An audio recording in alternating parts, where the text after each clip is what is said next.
a primeira coisa que é inicializada dentro do sistema é a BIOS, né? Basic Input Output System. Então, esse sistema básico de entrada e saída, que é teclado, monitor, disco, processador, isso tudo aí é base para o sistema operacional começar a funcionar. Então, antes do sistema operacional entrar em produção mesmo dentro do sistema, essa BIOS, essa mágica acontece inicializando todo o sistema, ligando o disco, ligando cooler, ativando as interrupções, ligando todo esse ambiente. Dentro da BIOS, ela faz uma checagem dentro do hardware básico para ver se tem algum problema, né? Lembre-se daqueles bips malucos que vocês recebem quando tem alguma coisa fora do comum na inicialização. É a BIOS alertando que tem alguma coisa errada dentro do teu setup inicial, antes mesmo de carregar o sistema operacional. Então a BIOS é a inicialização do sistema básico do hardware, né? Se você estiver lembrado, dá uma olhadinha aqui na telinha comigo aqui, que essas interfaces aqui são da BIOS, ó. Um sistema bem simples, bem básico, que é o que? É uma interface com muito pouca memória, muito pouca funcionalidade. Por quê? Porque nesse exato momento tem pouco recurso estabelecido para o sistema. E na BIOS você pode customizar algumas coisas, habilitar recursos, carregar configurações, desfazer configurações e assim por diante. Esse sistema da BIOS já é bem ultrapassado, né? Hoje a maioria das máquinas já está vendo com Wi-Fi e, entre outras, né, o Wi-Fi pode deixar as customizações, as configurações bem mais, como é que eu posso dizer, mais significativas, uma interface mais agradável, mais memória para você usufruir um sistema básico para a configuração do teu hardware, né? Então, algumas Wi-Fi já tem uma interface, nossa, bem legal. Dá uma olhadinha aqui nessas imagens que eu estou mostrando aqui para vocês. Tem interfaces gráficas muito boas dentro do Wi-Fi. Então, o suporte para o mouse, suporte para ambiente gráfico, customização de interface, que exigem memória do sistema. Então, como na BIOS, né, no sistema antigo, não tem tanta liberdade para tu usufruir desses recursos, né, na Wi-Fi eu já tenho isso. Ok, depois que a minha BIOS básica foi inicializada, que o sistema básico foi iniciado, esse sistema ele detectou todo o hardware funcionando e ele tem que passar para o próximo estágio, que é chamar o kernel do Linux. Dentro da MBR tem nos seus primeiros bytes o executável do Grub. Grub é o carregador de boot. Então lembre-se, ligou a BIOS levantou, inicializou todo o hardware, fez o teste de hardware, aí ela vai ler a MBR. A MBR é os primeiros bytes do disco, os primeiros bytes da primeira partição. Então, primeiro disco, primeira partição. Aí quando ele lê aquilo ali, naqueles bytes tem um executável, tem ali uma informação do executável que é o carregador de boot. Esse carregador de boot, ele inicializa, ele chama aí o kernel. Só que aí tem uma outra fase antes de chamar o kernel, que é o quê? É montar um pequeno file system, porque naquela hora que você tem ali que colocar um sistema operacional no ar, você não tem tanto recurso. O que você tem depois da BIOS ali? Você não tem nada. Então você precisa de recursos para chamar e carregar o kernel do Linux. Então o Grub, ele tem a habilidade de ele descompactar, ele descompacta as coisas. Então dê uma olhada aqui no vídeo comigo, deixa eu ver onde é que eu estou aqui. Esse aqui é deixa eu entrar no servidor aqui, que eu vou mostrar para vocês um negócio que é bem legal. Ó, no 106, estou entrando no 106 aqui, tá? Você entra lá no /boot, /grub, olha, opa, não é aqui, é no grub mesmo, no /boot, desculpa, não é no /grub, é no /boot, ok?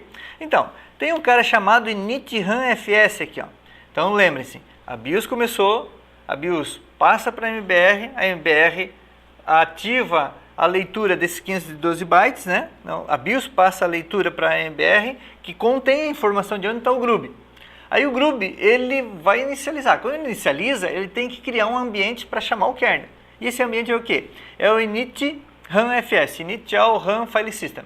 Ou seja, é um file system que roda em memória, é um file system básico, que ele vai ser o microsistema para que o kernel do Linux seja instanciado. Então, o que tem dentro desse cara? Vamos dar uma olhada? Entra lá dentro do /boot, digita em file, init RAM-FS. Pá. O que vocês vão ver? Ele é um arquivo comprimido, é um gzip, olha lá.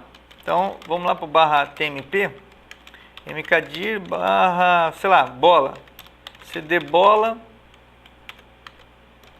Entrei aqui, eu vou dar um gzip, g1 zip, -c /boot e initial RAM blá blá blá blá maior init.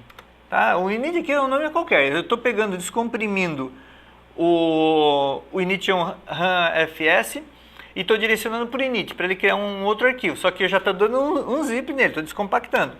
Tá? Dei um ll lá, vocês vão ver o arquivo. Agora digitem file de novo nesse init.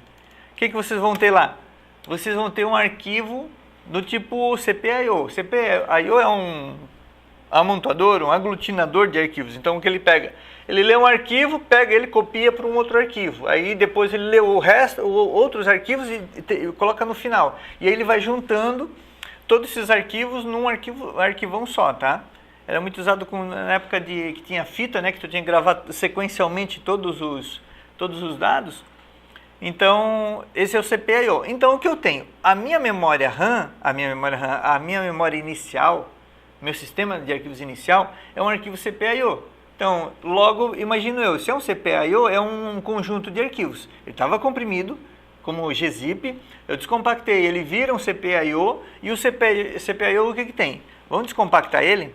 Dá um ll lá, ó, init. cp.io-iv, o iv para visualizar e o i de input. Quem eu quero fazer o input do cp.io? Eu não sei se é input, depois eu tenho que dar um man, tá? Depois você faz isso para mim, descobre o que é o i. Man cp.io. Então, dá um enter. Olha só. Todos esses arquivos aqui estão dentro do init RAM-FS. Então, o que é o init RAM-FS? É um microsistema para dar suporte para o kernel inicializar. Então, nesse momento, ele cria esse microsistema para fazer suporte para, sei lá, estou vendo aqui ATA, SATA, bloco, USB, rede, PSMC, SCSI. Então, todo esse suporte aqui, que é do kernel da máquina. Então, esse suporte, ele cria esse microambiente para fazer o carregamento do kernel. Ok, vamos lá, rebobinando a fita.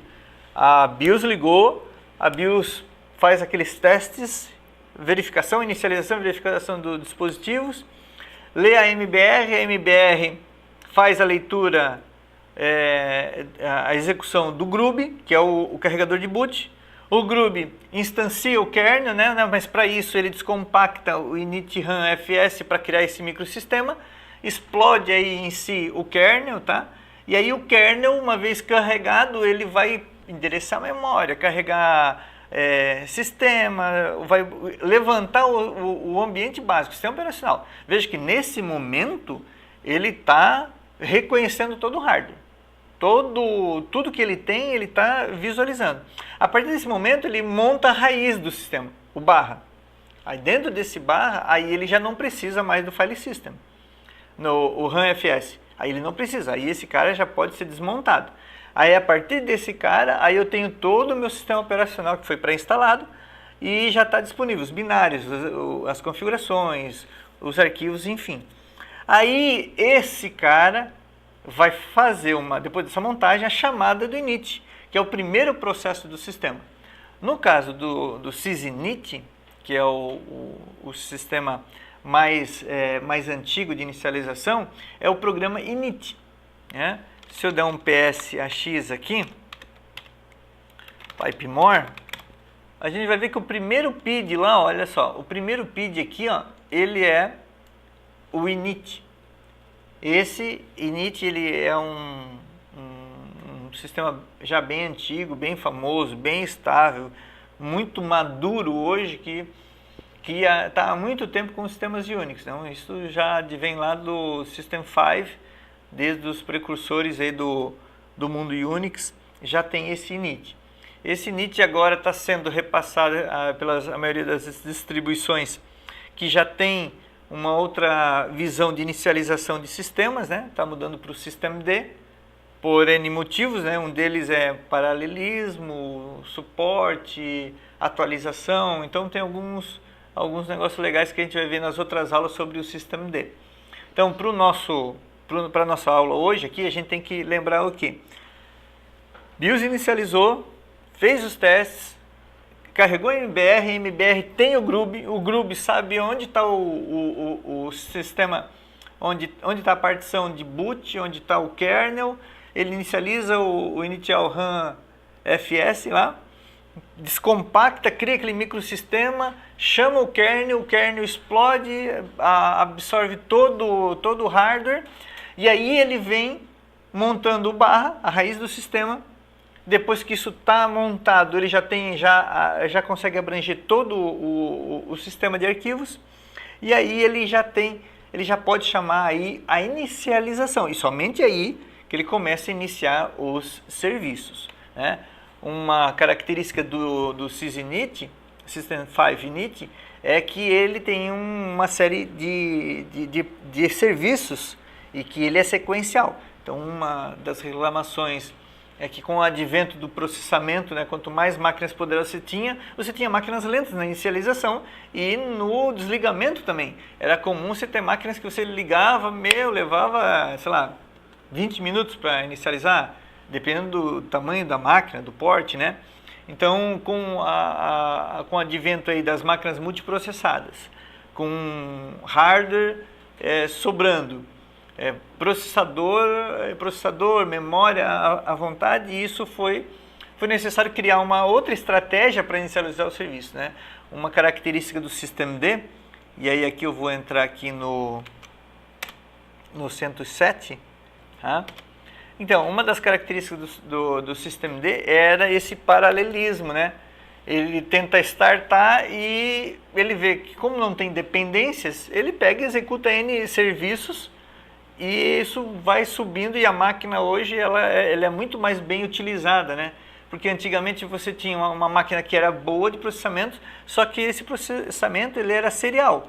Então você tinha que executar ele, esperar que um serviço termine para chamar o outro, e o outro, e o outro, e o outro, e assim por diante. Então, não adianta tu ter lá 8 processadores e muita memória RAM e você ter que executar serialmente.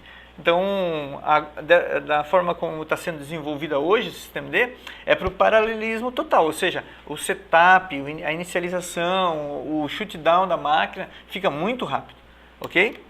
Dê uma olhada no vídeo aqui, eu estou aqui no 107 agora, e vocês podem ver, PSAUX, PipeMore, aqui ó, que o PID1 hoje ele é o systemd, tá vendo? Então, deixa eu mostrar por outra maneira aqui, ó, PS3, PipeMore, olha lá, eu tenho que botar o menos P aqui, menos P de pato, P de PID, ó, systemd, ele é o primeiro processo, tá? Se a gente olhar aqui no 106, ó, vou botar aqui, ó, PS3, menos P também, PipeMore, para mostrar da mesma maneira. Aqui, ó, o init é o 1 e aqui o systemd é o 1 também. Então, qual é a diferença? Uma das diferenças básicas entre o 106 e o 107 é que o sysinit, o System 5 init, é o sistema de inicialização do 106, baseado no sysinit. O 107 já está no systemd, então é outra história, os comandos são bem diferentes, tá? Nas próximas aulas a gente vai entrar em mais detalhes sobre o systemd, tá? Então, vamos rebobinar a fita? A BIOS ligou, a BIOS faz os testes, inicializa os hardwares, faz os testes, tu pode customizar. Se for Wi-Fi, a mesma coisa, inicializa, faz as configurações. Se for Wi-Fi, chama o GRUB. Se for BIOS, chama o GRUB também, que chama, no caso, pela MBR, e o Wi-Fi já tem uma leitura diferente, não tem mais a MBR, aí tem o GPT. GPT é um outro sistema de particionamento, ok? Então, o Wi-Fi ou a MBR chama o GRUB. O GRUB é o carregador de bootloader. Esse boot ele cria um microsistema para descompactação do kernel. Aproveitando, cd/boot, olha lá, o kernel é esse cara aqui, ó, é o VM Linux. Então digita lá, file VM Linux. Olha só, esse é o cara. Então Linux mesmo é esse cara aqui, ó. Como é que é lá no 107? É a mesma coisa? Boot LL, tá lá, ó, VM Linux, tá vendo? Então tá lá o VM Linux. Só que as versões você já sabe, né? São diferentes mesmo.